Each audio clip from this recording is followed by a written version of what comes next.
Oke, baik. Selanjutnya kita akan membahas mengenai batu ginjal. Ya, batu ginjal itu ibaratkan teman-teman ketika ginjal kita yang seharusnya itu melakukan filtrasi darah, kemudian membuang sisa-sisa metabolisme beserta air dalam bentuk urin, ya. Seperti kalau teman-teman menyirami tanaman, akan tetapi dipitet di ujungnya ditutup atau disempitkan, maka seperti itulah yang terjadi di ginjal kita ketika ada suatu batu ginjal. Artinya bahwa aliran yang tadinya seperti ini ya, harusnya langsung menuju ke ureter, kemudian akan terhambat oleh yang namanya batu-batu ini. Sehingga alirannya menjadi tidak optimal, bahkan hingga sampai sangat sulit untuk melewati. Seperti itu. Nah, batu ginjal ini pada umumnya itu bisa terbentuk, akan tetapi dalam ukuran yang kecil. Ketika dia sudah semakin membesar, oleh karena makanan yang kita konsumsi, maka dia bisa menjadi seperti ini, ya, eh, menyumbat, ya, menyumbat aliran yang tadinya normal. Juga ada di area awal-awal dari ginjal ini, ya. Setelah difiltrasi, maka harusnya sudah dikeluarkan, dan tetapi terhalang oleh batu ginjal. Oke. Ini beberapa contoh, ada dua gambar ya, gambaran dari batu ginjal seperti ini ya, yang darah harusnya kita apa filtrasi, kemudian di situ ada batunya ternyata, seperti ini ya. Nah, kalau yang gambar kanan ini bahkan dia hampir semuanya tertutup. Ini sudah benar-benar eh, ya sudah tertutup kayak gitu ya, hampir tertutup sehingga sangat sangat mengganggu fungsi dari ginjal. Oke, sebetulnya kenapa sih di ginjal itu ada batunya gitu ya? Kenapa benda padat itu yang tiba-tiba ada bisa bisa ada di situ gitu? Nah, sebetulnya batu ginjal itu tidak terbentuk dalam satu malam. Artinya kita itu sebetulnya secara normal itu bisa membentuk yang namanya batu ginjal. Akan tetapi pada kondisi normal, orang-orang yang sehat itu memang ketika masih kecil ukurannya, ya, yang kiri ini ya, ketika masih kecil dia sudah dapat dikeluarkan oleh tubuh sehingga tidak menumpuk bahkan hingga menjadi besar karena kencingnya sehat seperti itu, banyak minum dan lain-lain, dan tidak banyak senyawa-senyawa atau hasil metabolisme yang dapat membentuk menjadi batu ginjal. Oke, untuk itu kita harus tahu dulu pembentukan batu ginjal itu seperti apa. Batu ginjal itu pertama kali diawali oleh adanya supersaturasi. Artinya suatu zat, contohnya kalau kita ambillah asam urat ya, asam urat yang ada di dalam darah dan kemudian disaring menuju ke urin itu ada kelarutannya. Ketika kadar asam urat itu melebihi kelarutan, ya, artinya misalkan kelarutan dia adalah 100, akan tetapi kadar dia adalah 200. Oke, maka yang larut adalah 100 dan 100 lainnya itu akan ada dalam bentuk kristal. Ini larut, ini tidak larut. Sehingga kristal-kristal kecil ini mempunyai tendensi untuk bergabung menjadi satu, jadi suatu agregat. Nah, pertama kali dia akan membentuk satu nukleasi ya, dia akan membentuk inti seperti itu, inti yang nantinya akan membesar dan bisa bentuknya homogen maupun bentuknya heterogen yang tidak rata dan mungkin saja bisa runcing seperti itu.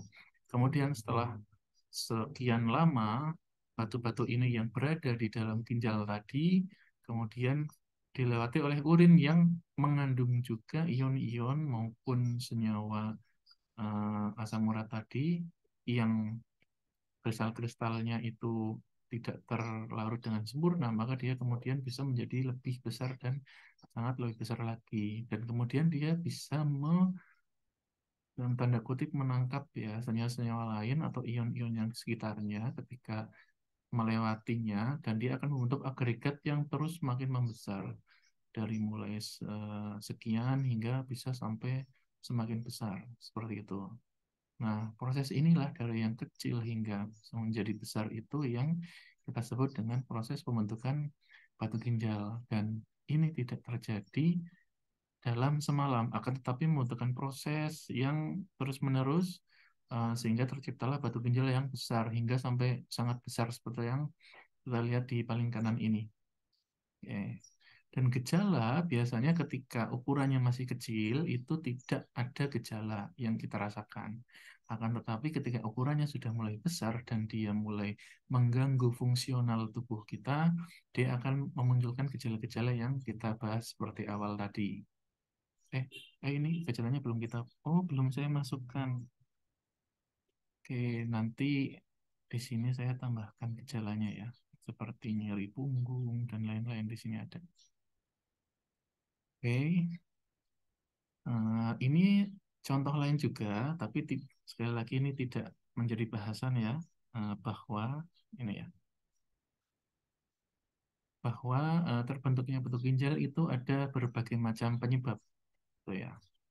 Ada yang karena eh, terbentuk secara alami murni tadi ya, agregasi tadi, maupun ada beberapa sebab bisa jadi karena adanya infeksi atau disfungsi dari mitokondria dan sebagainya. Kalau kita telusuri lebih lanjut, maka sebetulnya patologis dari batu ginjal ini lebih banyak, tidak sesederhana itu, lebih kompleks. Oke, nah untuk terbentuknya batu ginjal ini ada berbagai faktor yang menyebabkan. Yang paling banyak itu adalah nutrisi, kemudian race atau di sini itu biasanya karena genetik ya, dan banyak hal bisa jadi umur, profesi, terus nutrisi, climate, interest dan lain-lain. Tapi kebanyakan adalah karena nutrisi kita dan kemudian kita punya faktor genetik seperti itu. Nah, eh, dari faktor-faktor ini menyebabkan adanya abnormalitas pada morfologi ginjal kita itu bisa, ataupun urinari kita yang tidak baik gitu ya, ataupun ada suatu infeksi ya yang ada di dalam saluran kemih, itu juga bisa menjadi awal mula dari terbentuknya batu ginjal, ataupun abnormalitas dari metabolisme yang kita ini ya kita punya. Contohnya asam urat yang terlalu tinggi karena mungkin metabolisme tubuh kita tidak bisa mengeluarkan asam urat dengan baik, maka terakumulasilah dia menjadi kristal-kristal asam urat. Kita sebut dengan metabolic abnormalities. Bisa juga dengan genetik. Ini sangat umum bahwa orang-orang tertentu dia memang sudah turunan batu ginjal. Oke. Yang keseluruhannya ini nanti akhirnya adalah menjadi batu ginjal. Ya, dan batu ginjal itu bisa terjadi di mana-mana.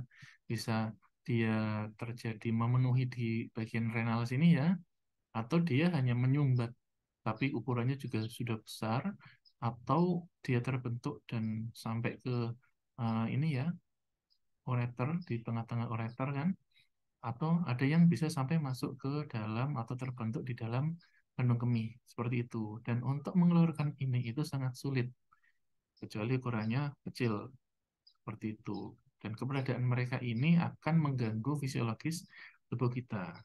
Nah, pertanyaannya, selain asam urat, sebetulnya ada berapa macam lagi sih sebetulnya yang batu ginjal kita bisa jumpai?